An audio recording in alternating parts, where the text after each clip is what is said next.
የደረሰብኝን ሐዘን፣ ጭንቀት፣ ልቅሶ፣ ስደት፣ ፍርሃት፣ ስጋት ሳስታውሰው።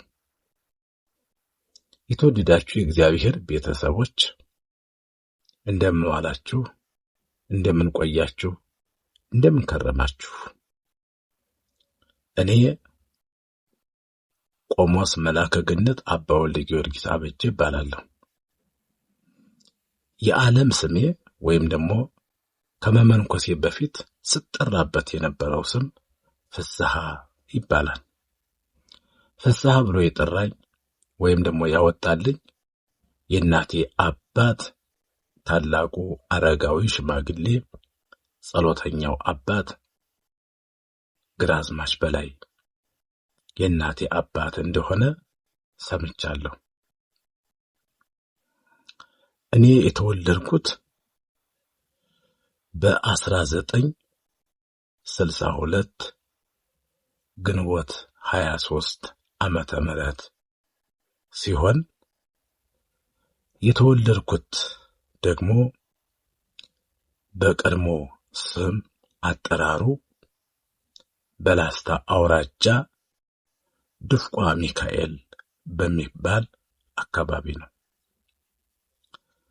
ታላቁ ወንዝ መሪ የሚገኘው ወይም የሚፈልቀው እዚህ አካባቢ ነው። በዚህ ደብር ከ100 በላይ ካህናት፣ መርጌቶች፣ መዘምራን፣ ዲያቆናት ይገኙበት እንደነበረ ነግረውኛል። በአካባቢው ከሚታወቁ ታላላቅ አድባራት ገዳማት አንዱ ድፍቋ ሚካኤል ነው። ድፍቋ ሚካኤል ስብሐተ ነጉ፣ ቅዳሴው፣ ሰዓታቱ፣ ጸሎተ ምህላው የማይታጎልበት ታላላቅ ቅዱሳን አባቶች የሚገኙበት በተለይ ስውራን ባህታውያን ያሉበት የተሰወሩበት ታላቅ ቦታ ነው። በግምት ከቅዱስ ላሊበላ ተነስተን በእግር ቀኑን ሙሉ ተጉዘን ማታ ነው የምንደርሰው። መኪና የለም፣ በእግር ነው የምንሄደው። ከላሊበላ ደጎሳይ መስቀል፣ ከደጎሳይ መስቀል ይምርሃነ ክርስቶስ፣ ከይምርሃነ ክርስቶስ ድፍቋ ቅዱስ ሚካኤል እንደርሳለን። እና የኔ ታሪክ፣ የኔ ጭንቀት፣ የኔ ሐዘን፣ የኔ ስደት፣ የኔ ብቸኝነት፣ የኔ መራብና መጠማት፣ የኔ ፍርሃትና ስጋት የሚጀምረው ታሪኬ የሚጀምረው ገና ሳልወለድ ከእናቴ ማህፀን እያለሁ ነው። እንዴት ብላችሁ ልትጠይቁኝ ትችላላችሁ። እናት አባቴ ማለትም እኔ እንደተረገዝኩኝ አባቴና እናቴ ይጨቃጨቁ፣ ይጣሉ እንደነበረ፣ ምክንያቱም ለመፋታት ላለመፋታት ይጣሉ፣ ይጨቃጨቁ፣ የማይግባቡ እንደነበሩ ሰምቻለሁ። በእናቴ ማህፀን ሆኜ ይህን ሁሉ አውቃለሁ። ሕፃናት በእናታቸው ማህፀን ሳሉ የማይሰሙ የማያውቁ እንዳይመስሏችሁ ያውቃሉ። እግዚአብሔር አምላክ በእናታችን ማህፀን ሲፈጥረን መጀመሪያ የሚፈጥርልን ከሰውነታችን ክፍል የመጀመሪያ ጆሮ ነው። ጆሮአችን ይፈጥራል።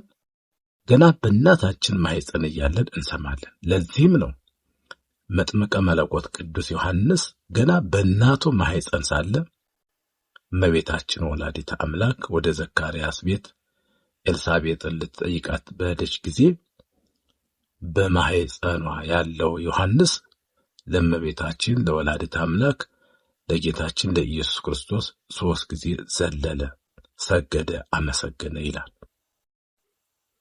ስለዚህ ሁሉንም ነገር ያወቅኩት የተረዳሁት ገና በእናቴ ማህፀን ሳለሁ ነው። የአባቴና የእናቴ ጭቅጭቅ፣ አለመግባባት፣ መጣላት፣ መናደድ፣ መበሳጨት የተጀመረው ገና በእናቴ ማህፀን ሳለሁ ይህን ሁሉ አውቅና እሰማ ነበር። በተለይ እሰማ ነበር።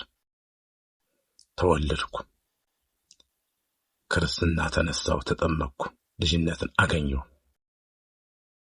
ልክ እንደተወለድኩ 1 ዓመት ተኩል ሲሆነኝ እናት አባቴ እኔ እንደተረገዝኩ ሲጨቃጨቁበት ሲነታረኩበት የነበረውን ፍች ፈጸሙት። እናቴ እኔን አዝላ ወደ ሀገሯ ሄደች። ለኔ ትልቅ ስደት ነበረ። ምንም እንኳን እናቴ ወደ ሀገሯ ወደ አባቷ ወደ እናቷ አገር ወደ ተወለደችበት ብትሄድም ለኔ ግን ስደት ነበር። ስደት ወደማላውቀው ሀገር ሕፃን በሆነም ቅሉ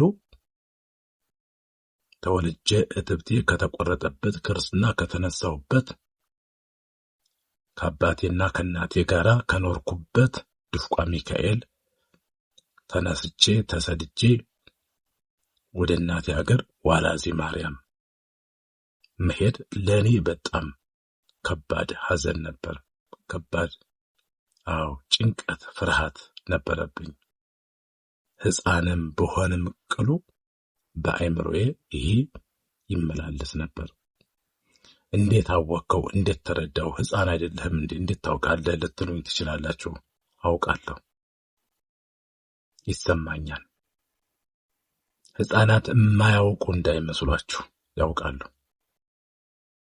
ሁሉን ነገር ያውቃሉ። እና ወደ እናት አገሬ ሄድኩኝ። ከአባቴ መለየቴ፣ ከዚያ ከምወደው አባቴ መለየቴ ለኔ ትልቅ ሐዘን፣ ትልቅ ጭንቀት፣ ፍርሃት ነበረ። ምክንያቱም ከአባቴ እያለሁኝ የአባቴን እስትንፋስ እመገብ ነበር። እስትንፋሱ፣ ሙቀቱ አሽኮኮ ብሎ በክንዱ ተንተርሶ ከበጣገቡ ቁጭ አድርጎ እቅፍ ሲያደርገኝ ያን አስታውሳለሁ። እውነት ነው። የአባት ፍቅር አይረሳም። አባት የፈለገ ቢሆን አይረሳም። እና ከእናቴ ጋር ነው ያለሁት። እናቴ አስፈላጊውን እንክብካቤ ታደርግልኛለች። እናቴ የኔን አባት ከማግባቷ በፊት ሌላ ባል አግብታ 4 ልጆችን ወልዳለች። ትልልቆች ናቸው። ያ የመጀመሪያ ባሏ የልጆቹ አባት በሕይወት የለም፣ ከዚህ ዓለም በሞት ተለይቷል። ከዚያ በኋላ ነው ከብዙ ዓመት ቆይታ በኋላ የኔን አባት አግብታ እኔን የወለደችኝ። ለእናቴም ለአባቴም እኔ ብቸኛ ልጅ ነኝ። አባቴም ሌሎች ሚስቶችን አግብቶ ሌሎች ብዙ ልጆች ወልዷል አሉት። ነገር ግን እኔ ብቸኛ ልጅ ነኝ ለእናቴና ለአባቴ።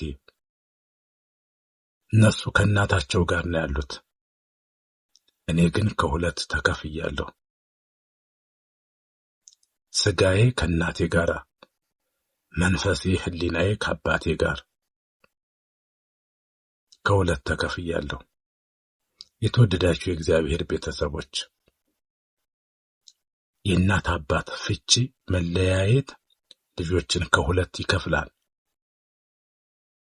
እኔ ገና በሕፃንነቴ አባባ እማማ